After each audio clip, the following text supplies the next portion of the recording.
In today's video, I'm going to teach you how to change the supplier name on a document. This is a quick update you can make in Hubdoc to keep your records clean and make sure your documents flow correctly into your accounting system. We'll walk through logging in, opening the right document, updating the supplier or vendor field, and understanding how the change saves and syncs to connected platforms like Xero, QuickBooks, or Bill.com. Start by logging into Hubdoc and opening your account. You can do this in a browser or the Hubdoc app.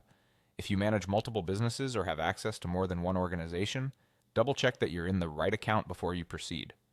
The organization name at the top can help confirm you're in the correct place. Next, head to your documents dashboard. This is where all your uploaded or fetched documents live. Locate the document whose supplier name you want to change. You can scroll through the list or use search and filters like date or existing supplier to narrow it down. Click to open the document so you can view its details and extracted data. Taking a moment to verify you've opened the correct file, like checking the date and total, helps prevent accidental changes to the wrong document. With the document open, look for the supplier or vendor field. It's typically near the top of the details panel or within the extracted data section. Click directly into that field and type the correct supplier name. Aim for consistent naming with the way the supplier appears in your accounting system to avoid duplicates or mismatches.